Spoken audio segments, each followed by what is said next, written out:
There you go. Okay, now I don't have to, yeah. You want me to hit, no, didn't think so. All right, so, thank you.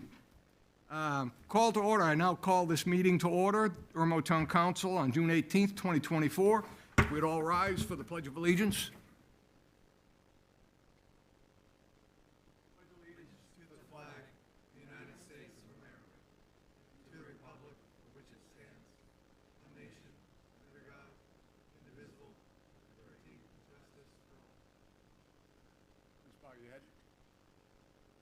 Dear Lord, please guide us to help us make the right decisions for our constituents and for the citizens of Irmo and the surrounding area.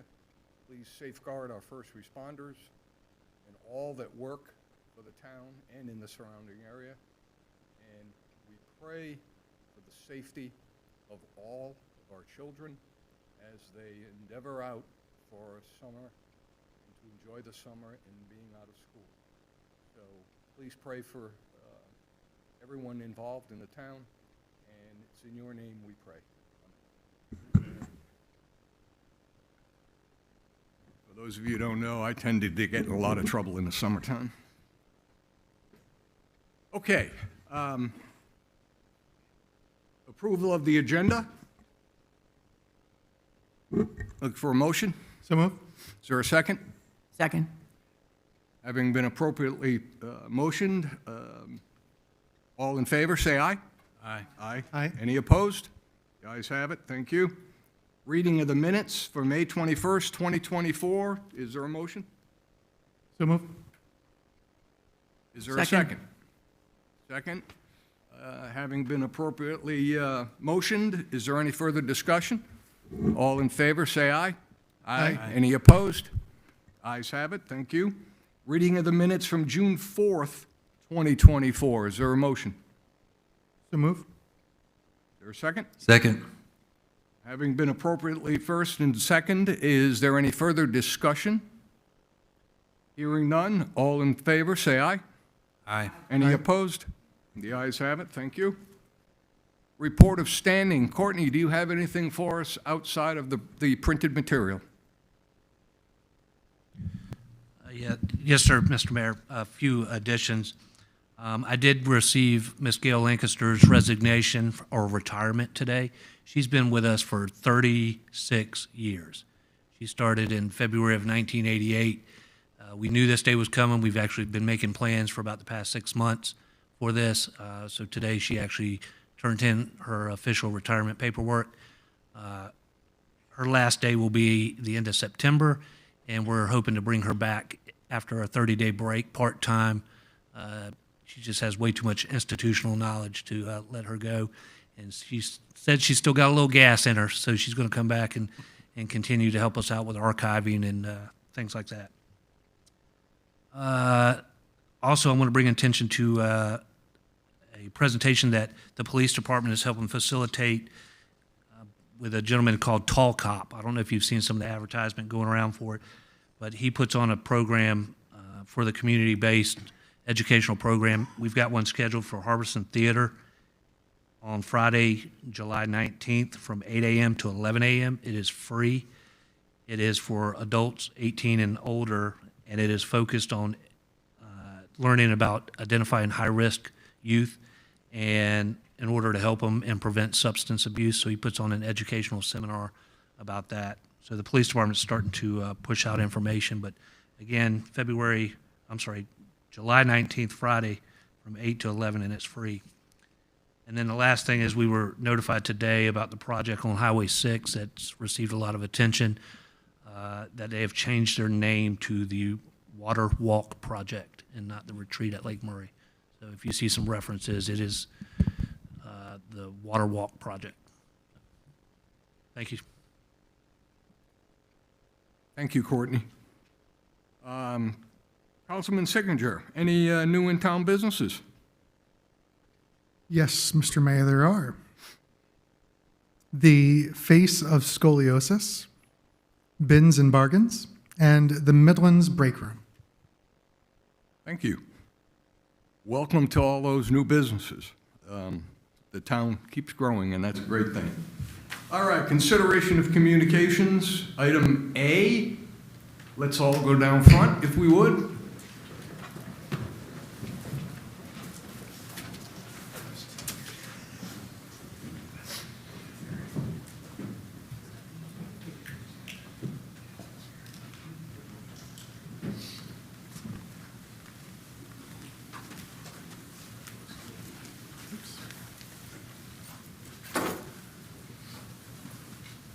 This is just a special day here, and I can do this one with no notes, no nothing. I've known this guy a long time. Feels like I've known him for 20 years, probably closer to 7 or 8. I don't even know at this point. But I would like to call up Chef Chris Williams, if you would come on up here, please, from Roy's Grill.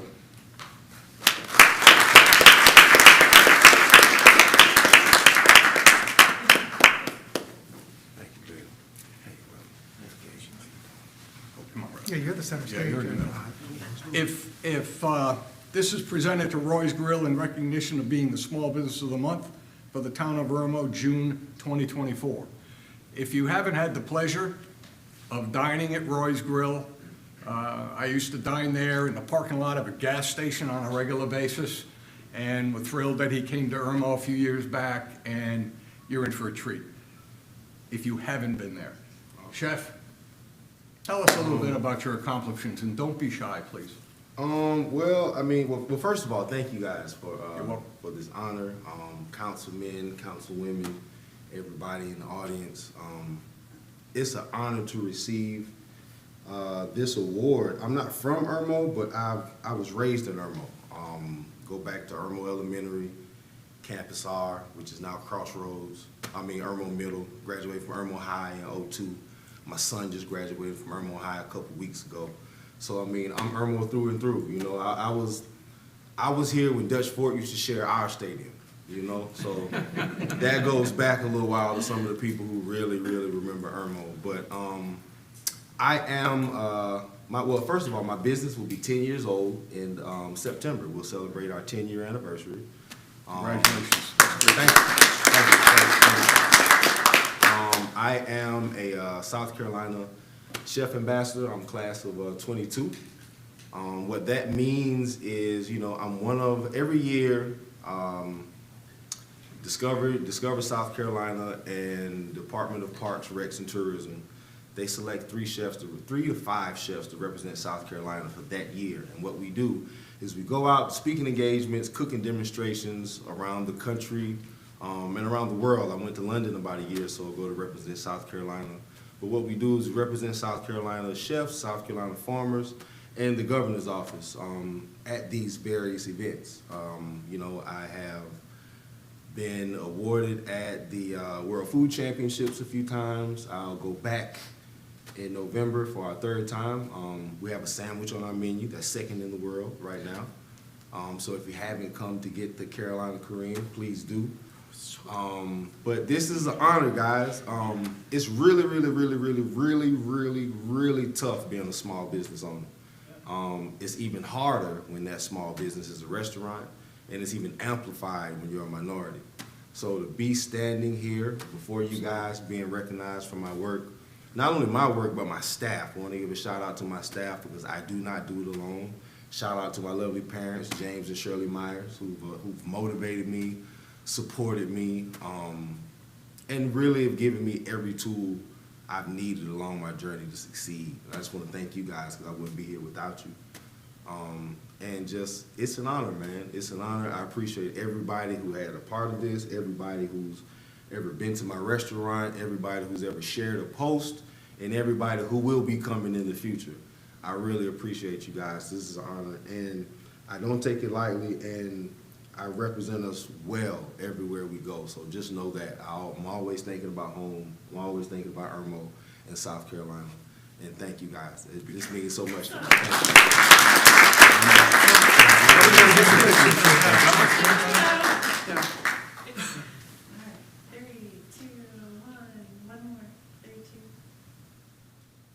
Also, where's your business? Oh, yes. And for you guys who don't know, we are on the other side of Woodrow. This is Woodrow Street. But if you go across Lake Murray Boulevard, I'm at 7971 Woodrow. If you get to the Sphinx, you've gone too far. For all of my old school Irmo people, it's across the street from the old Bilo. It's now a Cube Smart. All right, I'm right in the middle. There used to be a fish market on the end years ago, Pier 100. I'm right in the middle, next door to 9 Rounds Kickboxing Gym. Can't miss me. Look, hopefully I'll see you guys soon. Thank you. Thank Good you. job. Good job. Thank you, sir.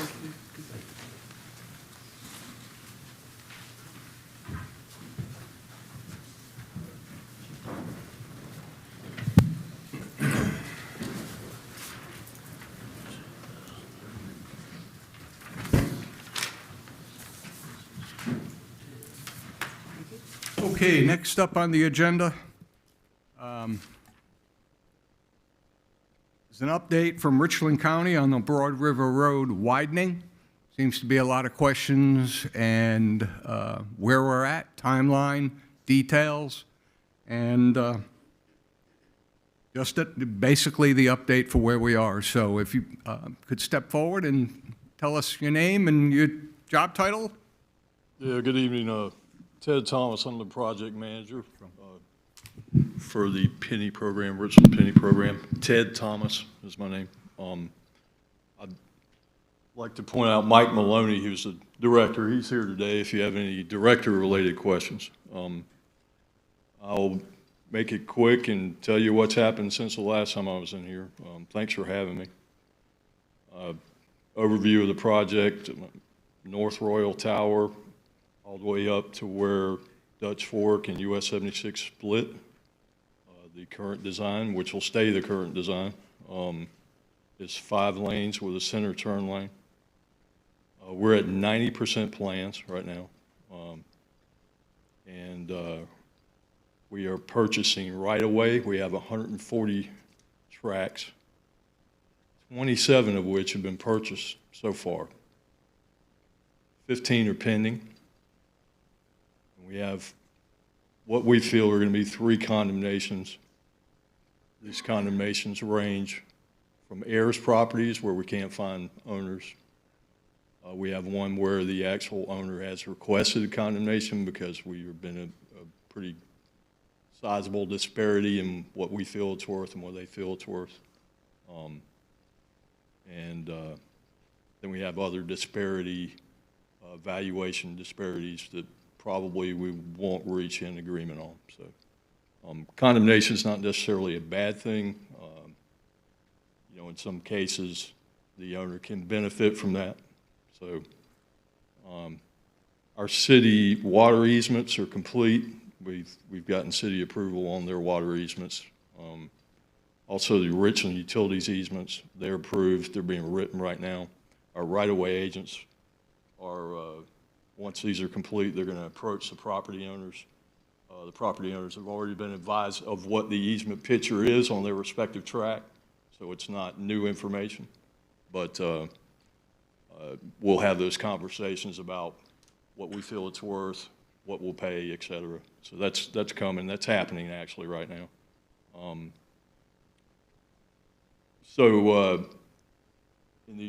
In the interest of relief for the congestion out here, the team has tried to think outside of the norm and move that project timeline closer and that start date closer. So we've been in close collaboration with Mid-Carolina, and we have started a preliminary design to move these utility poles over early in the project.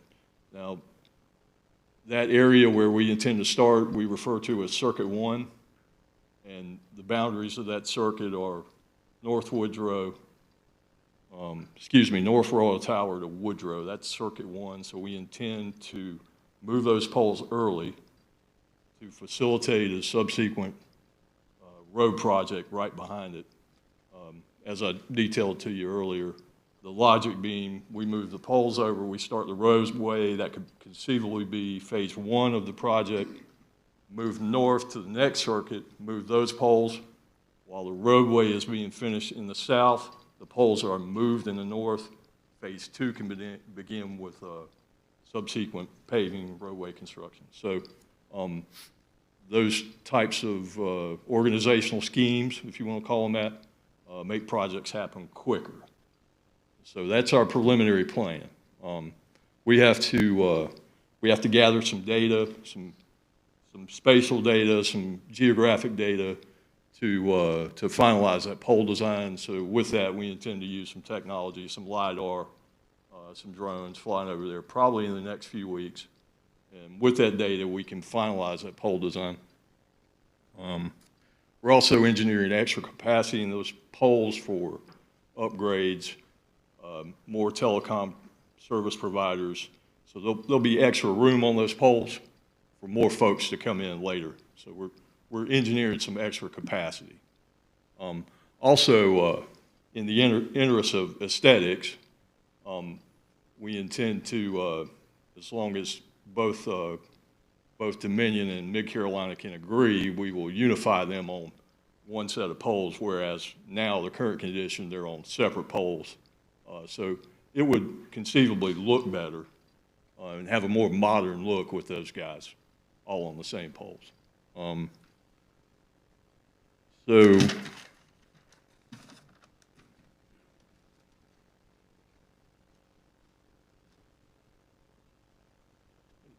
we've been in contact with SCDOT throughout the whole project, of course, but they have identified a bridge on Dutch Fork Road that is in need of some service.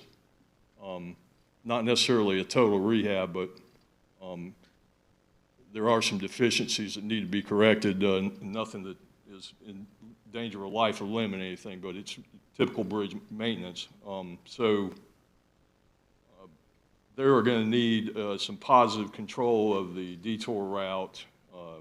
They passed this information to us, so we initiated a design. So we intend to, here in the next few months, place a signal at Broad River and Farming Creek.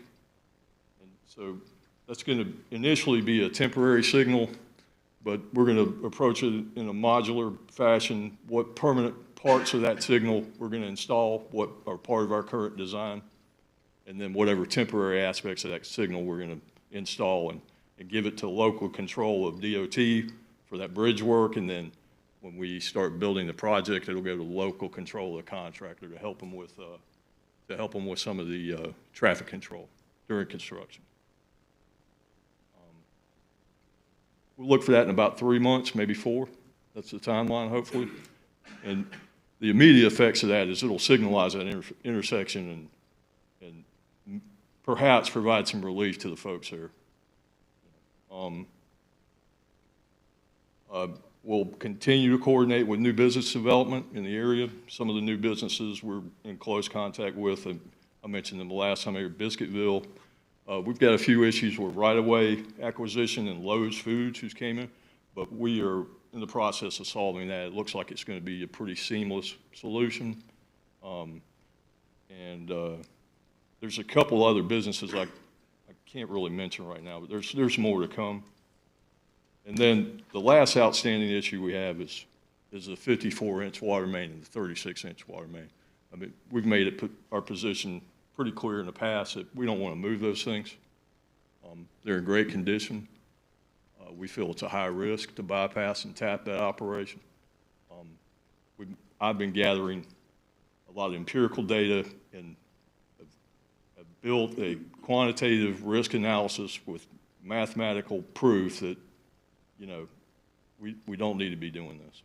So hopefully we can get the right audience with DOT engineers, and look at this from a risk standpoint, and hopefully they'll agree to our solution. So that's the only major issue that's out there still. And we hope to resolve that in a partnership with SCDOT. And these are partnerships. You know, we can't build these projects without DOT, and they're a huge amount of help. You know, and hopefully we can all come together with that and look at that risk and come with a good decision. So that's all I have, unless you have any questions for me. Sure. First question I have is, when do you think the moving of the first set of poles in Circuit 1 will start? My tentative timeline is November of this year. There's a few things that can change that. We're in a post-COVID, economy. There's long lead times on certain things, poles being one of them, especially if they're bespoke design, or they could, based on what data we get from our LiDAR study, we may have an off-the-shelf pole that's going to work. But we have to, when we place these poles early, they have to be high enough to maintain sufficient clearance for follow-on construction activities. So, we're going to have a pole that's a little different than what will be required there so that we can build under it without de-energizing or moving stuff around and causing delays. So a lot of factors go into that, So. Best guess on when the actual road resurfacing and clearing starts?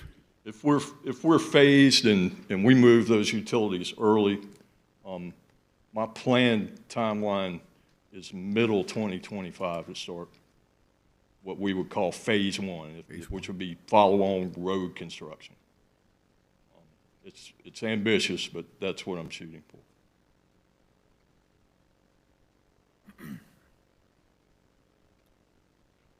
Okay, and my understanding is that would be somewhat a 3-year process? Yeah. So middle of 28 we're looking at? Yes, sir.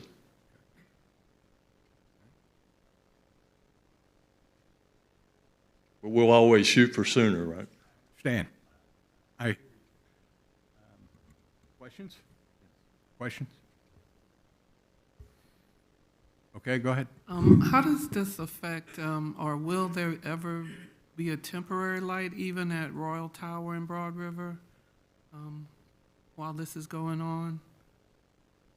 Well, as it currently stands, we plan on installing that light with the project, as we construct the project. So we would phase or signalize based on issues we identify with traffic flow during construction of the project. Like, for example, we're noticing heavy traffic from these hours in the morning here. We're not able to control it as well as we thought with a guy standing there with a sign. So, okay, let's go ahead and get that signal in.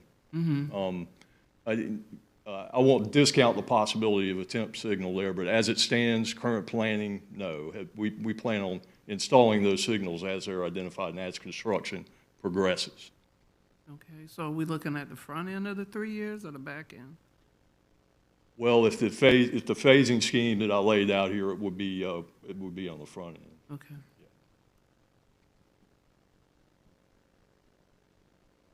Are we working in concert with the highway? Like, will this happen at the same time that the highway is happening, or would that be, can we defer traffic through the highway as opposed to both of those being handicapped at the same time?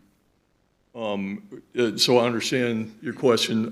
Would we synchronize issues with the Carolina Crossroads folks while they're building versus, would we communicate issues and try to resolve them? Is that what Well, I'm understanding? I don't expect you to know when they'll be done with the highway, Right. but is it reasonable to expect that traffic flow can be shifted to the highway, or will they both be compromised at the same time? Well, that would be if the particular issue could be solved by routing it another way, and we have coordination meetings with SCDOT, and we talk with them daily. I talk with them probably 2-3 times a week. So if there were a solution to present itself where we could coordinate an effort while Broad River was being constructed, and we knew that may give some resolution to a traffic issue, we most certainly would coordinate, our detours or our delays, or so there would be that crosstalk, if that would present a solution. Do you have a forecast of when the highway would be, I don't want to say done, because I don't know if it'll ever be done, but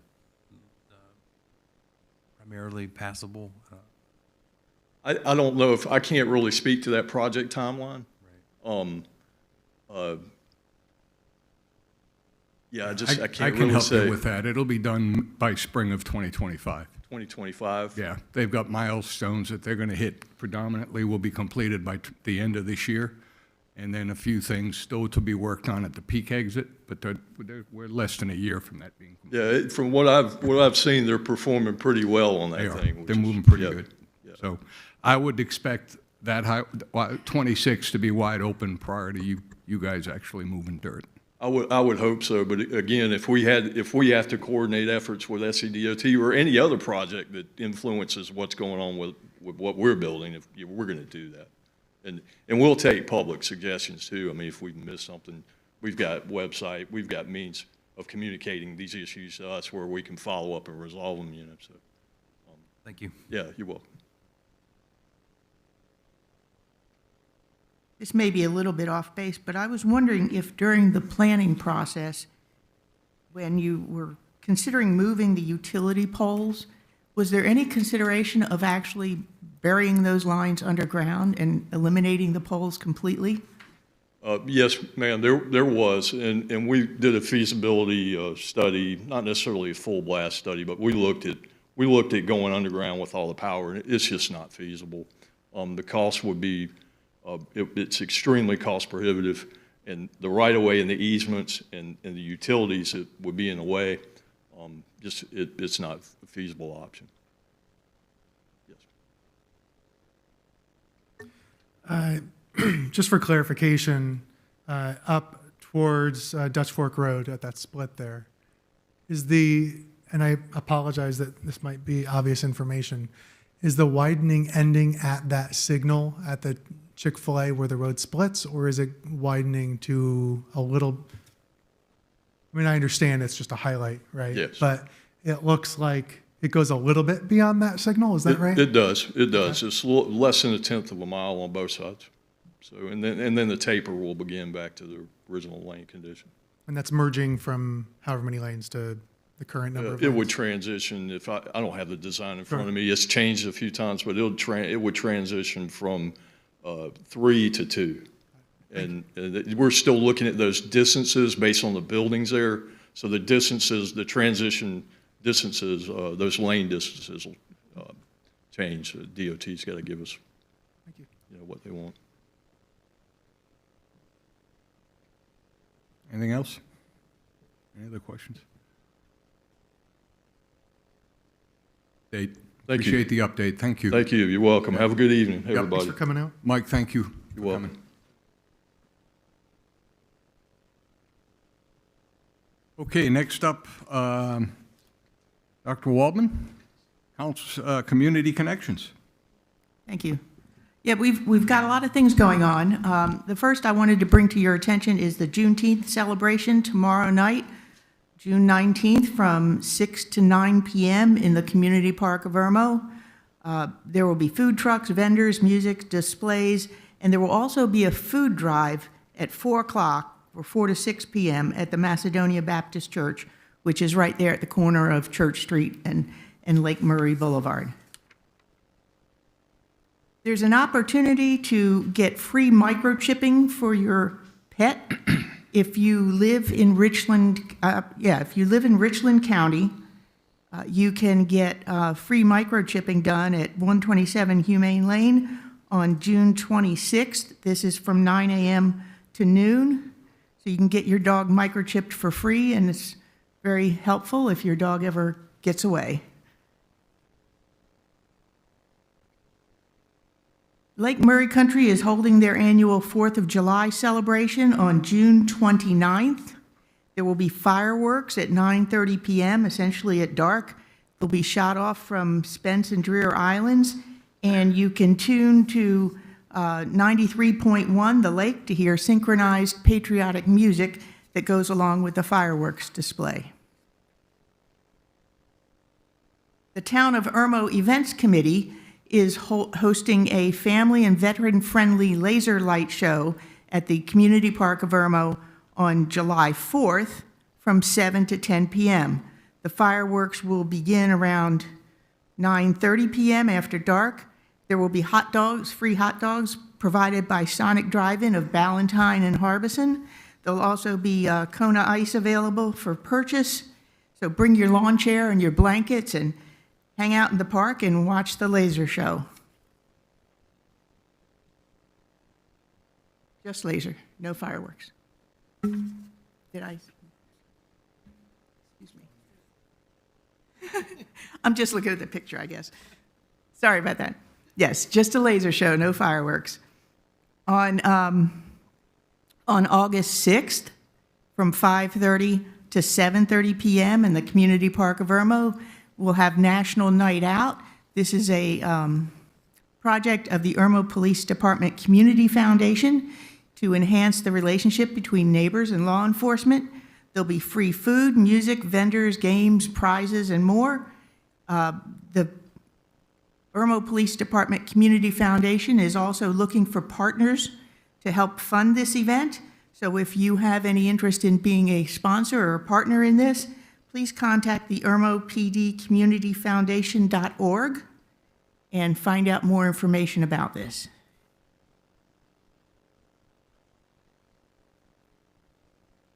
This summer, there will be free meals for District 5 students up to and including age 18. There are 2 different options.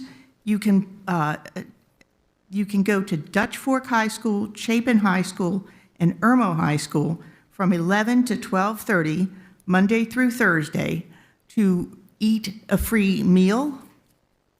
And this will happen from now through July 25th.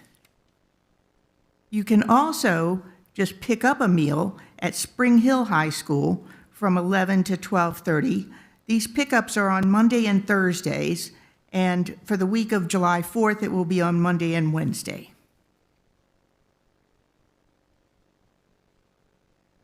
So in addition to summer feeding programs, there are summer reading programs to encourage your mind to grow. There are actually 2 programs. One is run by Lexington County Libraries, called Adventure Begins at Lexco Library. This is their summer reading program, and all District 5 students, regardless of their county of residence, can apply for a Lexington County Library card at no charge. Normally, there's a charge for library cards issued to individuals outside of Lexington County. Richland County Libraries are also offering a summer learning challenge, a reading program, and that also runs June 1st through August 10th. Riverbank Zoo and Gardens is holding their Toucan Tuesdays again. This is where if you bring 2 canned or bagged or otherwise non-perishable food items on Tuesday to the zoo, you will receive a buy one, get one admission ticket and a buy one, get one regular-sized icy. So this is a benefit for the Harvest Hope Food Bank, and this program will run every Tuesday through August 13th. And finally, the Columbia Museum of Art is holding free summers at the CMA. All South Carolina residents will have free admission into the museum as long as you show proof of residency. This program will run through September 1st, and the museum is open 10 a.m. to 5 p.m. daily, and on Thursdays they stay open until 8 p.m. And that's all I have. Thank you. Very comprehensive list, and everybody likes a BOGO, right? Right? Yeah. Okay, time for our presentation of citizens. I want to remind folks that this is a presentation, not a conversation or a debate. Please be polite and courteous, and we will do the same. You'll allow 3 minutes. At that point, when the red light starts flashing, I will ask you to sit down, and we'll go from there. So, looking at my sign-up list, this is for agenda items 9 and 10 only, and I have George Frazier.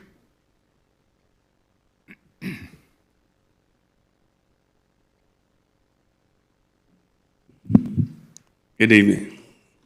Name and address, please, George. George Frazier, 602 Timberleaf Court. Okay.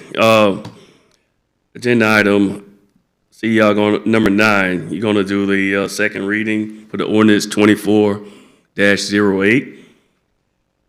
As the events committee chair, I'm definitely in favor of voting for 2 extra members for that events committee. We definitely need more help, more hands-on. And with that being said, agenda item number 10, looking at the nominees, I would like to give my support for Jennifer Rayborn to be one of the 2 new voting members for the events committee. I've known Jennifer for over 2 years. She's helped with numerous events, the previous events committee, and she's very knowledgeable. So I would like for you guys to take in consideration. We have an outstanding 5, and we need at least have 2 more good ones. And with that being said, a little more experience wouldn't help as well. That's all I have. Thank you. Thank you, George. Nobody else has signed up. Is there anyone else who has anything, any comments on items 9 or 10? Okay, thank you very much. We're going to move on to unfinished business, second and final reading of ordinance 24-08 to amend the event committee ordinance, section 2, appointments to the committee. This is brought to us by Mayor Pro Tem Sickinger. This would increase the number of voting members from 5 voting members to 7 voting members. Councilman, is there a motion? So moved. Is there a second? Second. Okay, having been appropriately motioned, I would defer to Councilman Sickinger. Not much more to add than the last meeting, except I realized something today, which is having someone being a voting member also ensures that they are there and show up and help, because a lot of times the challenge is getting consistent volunteers. And so having them be a voting member is a great way to do that. And then, of course, the carrot of having the potential to be a voting member in the future will also motivate people to volunteer and be more regular as well. So anyone that doesn't get nominated and approved today, that just puts you on the list and gives you an opportunity to make your spot. I heard that, Wade. Okay. All right. Do you have a nomination? Oh, sorry. Yeah. I nominate Chelsea Christensen. Mr. Mayor, that's out of order. Point of order. You're Point out of of order. Yep, we'll get to that. Any discussion? No discussion? All in favor, say aye. Aye. Any opposed? The ayes have it. Second and final reading of ordinance 2409 to adopt the operating and capital budgets of fiscal year 24-25, including the master fee schedule exhibit with amounts. This is brought to us by the staff. The proposed fiscal year 24-25 budget is $10,206,875. Is there a motion? So moved. Second. Having been appropriately motioned, is there any further discussion? Hearing none, all in favor say aye. Aye. Aye. Any opposed? The ayes have it. Thank you. Second and final reading of 2410 to amend the Irmo Municipal Code, Chapter 8, Buildings and Building Regulations, in Chapter 14, Environment. This will be brought to us by the staff. This will adopt the International Property Maintenance Code, otherwise known as the IPMC, and amend the current ordinance clarifying what constitutes a nuisance. It also adds a new section governing the storage of non-operating equipment and allows for vehicle restoration but not permanent storage of non-operating vehicles. It clarifies the penalty for non-abated nuisances and moves notice, abatement, and the right of entry from the police chief to the town administrator's representative. This ordinance also replicates the state law for residential demolition and incorporates it into its own ordinance. Now, that's a mouthful. Is there a motion? So moved. Second. Having been appropriately motioned, further discussion. I would like to open this by saying there's been a lot of work put into this. Hopefully, we're getting it right, but I would like to call on Assistant Manager Doug, if you would give us a brief breakdown on the highlights here. The most significant is the fact that we're moving code enforcement to a private civilian job and taking it from under the police department. Yes, that's correct. So after tonight's approval of the new budget, I think we'll be working on getting that new individual. We've already done the interviews, so now it's a matter of just selecting that individual, and hopefully we'll have someone on staff within about 2 to 4 weeks, depending on their time frame to come aboard. But yes, that is the major thing. Adopting the IPMC officially just gives us a basis for how we decide certain nuisances outside the general code. But the general code does have a listing of like 9 basic nuisances, such as grass height, junk in your yard or non-operable machinery and equipment, illegal parking, things of that nature. And so, Dr. Waldman, did you want me to go over the changes that you were probably going to amend while I'm on the Shall I mic? make a motion now to amend? Please. Okay, I move to amend the original motion to include the revised text of Section 1432 definitions, Item A, defining natural, improved, and occupied land for the purpose of weed and tall grass nuisance abatement, and that has been provided in our council packets. Second. Any further discussion on the amended motion? All right, so I'll call for a vote on the amended motion. All in favor, say aye. Aye. Any opposed? The ayes have it. Thank you. All right, now we'll go back to the original motion. And Doug, do you have anything else you might want to add? So basically, what Dr. Waldman just added was what the discussion that we had 2 weeks ago at the workshop, consisting of defining the 3 different kinds of land as far as grass height and weed height is concerned. So now we have basically natural land, which is just undeveloped, generally speaking, trees, tall grass, whatever. Tall grass is not a nuisance on natural land. And then we have what we call developed land, which is basically land that has been graded, maybe all the large trees have been removed, but nothing's been built on it yet. And so that would allow a 2-foot tall grass. However, if it's zoned residential or is adjacent to residential, it would have to be at 8 inches. And then lastly, if we have occupied land, which is land with a building on it of some sort, it would be at that 8-inch level. Okay, thank you. Any other discussion? I'll call for a vote. All in favor, say aye. Aye. Any opposed? The ayes have it. Thank you. Okay, we're going to move into new business.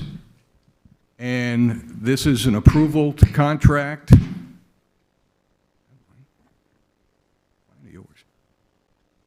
This is an approval to contract with Bars Recreation to replace the safety matting in the Irmo Community Park in the amount not to exceed $232,000. This is brought to us by Public Works and staff. This will replace the safety matting with new turf material in all of our parks. Do I hear a motion? So moved. Is there a second? Second. Having been appropriately motioned, I call for discussion. Yeah, I think the first thing that I see if I'm Joe Public is $230,000 for matting.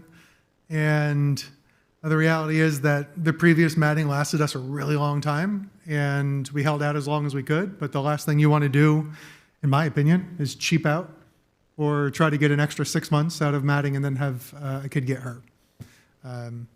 It's high quality product and it'll last us a long time. I think, what's the lifespan of this product, the new product? I mean, look at that over a 10-year span, right? 15-year span. If we can get 16 years out of it, you know, that's not that bad over the course of those numbers of years. So I'm in favor.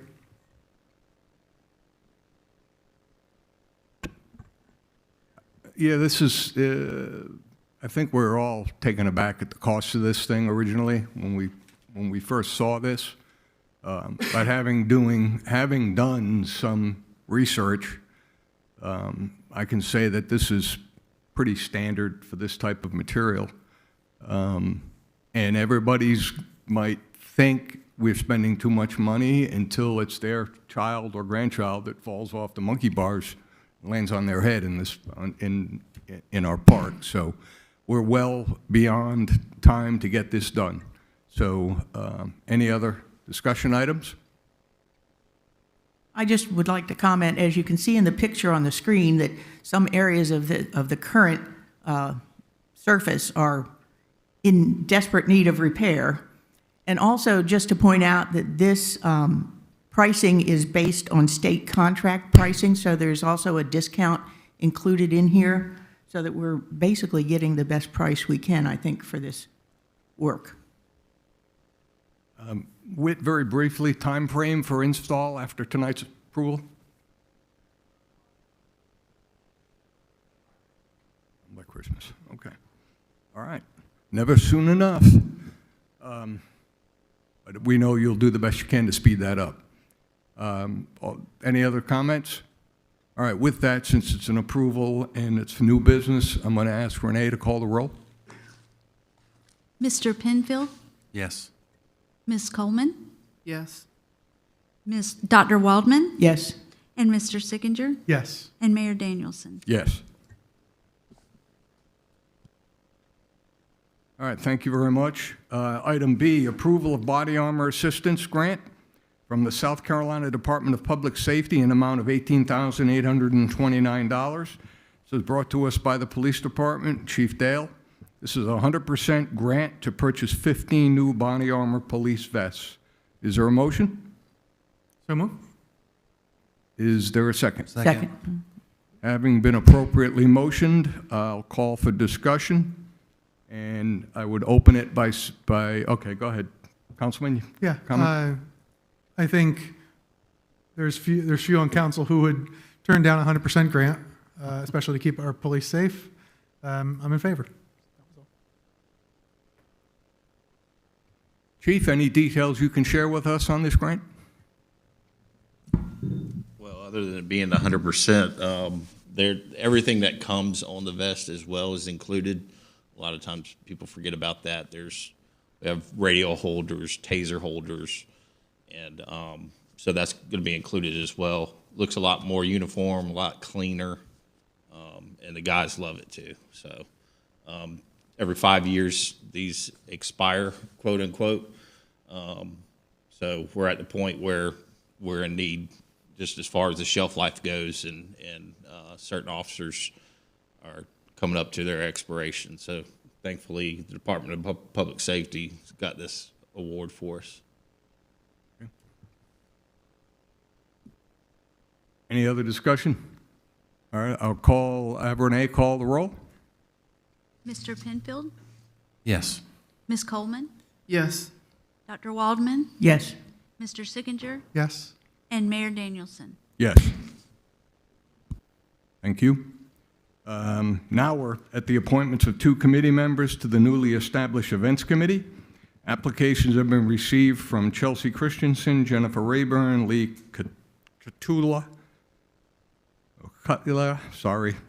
Leah, and Melissa Clements.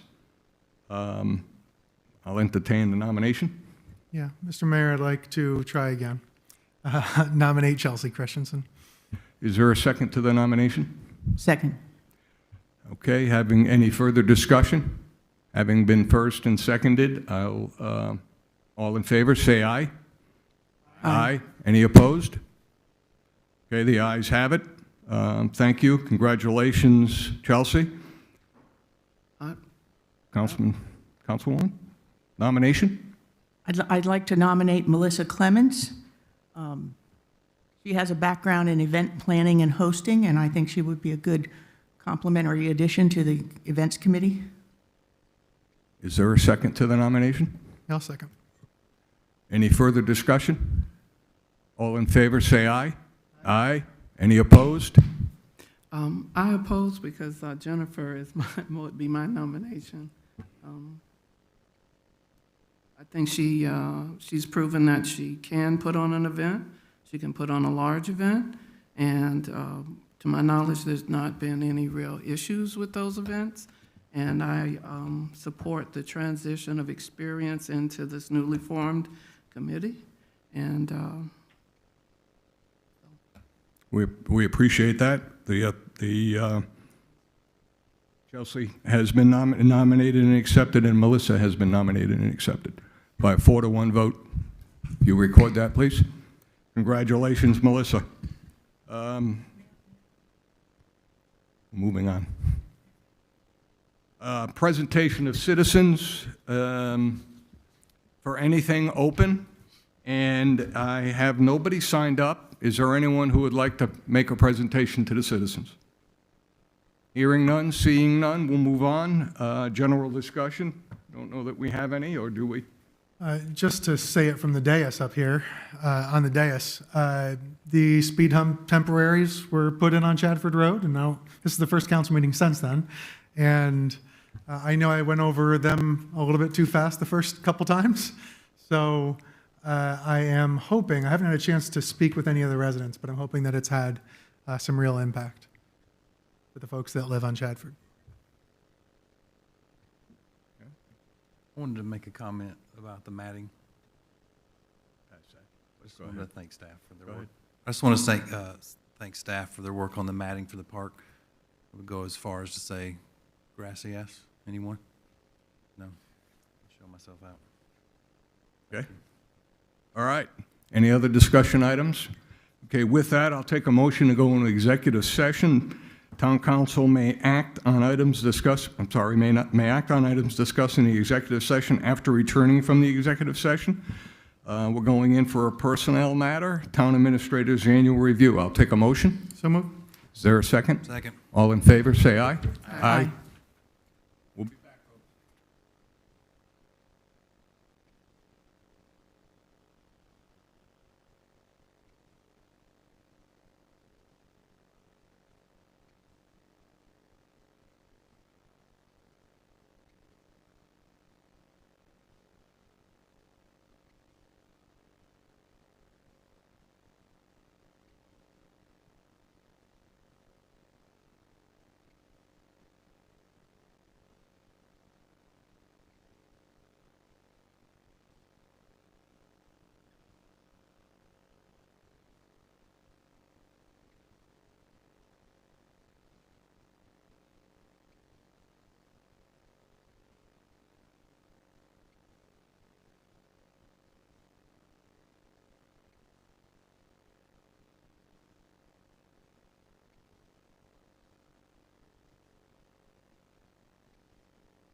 Why are you touching my map?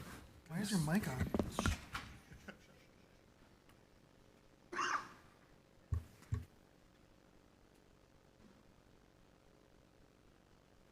Okay, thank you, folks, for being patient. We are now out of executive session. I will add that no votes were taken, no action was taken in executive session, and at this point, I would take a motion for adjournment. So moved. Is there a second? Second. All in favor, say aye. Aye. Aye. We're adjourned.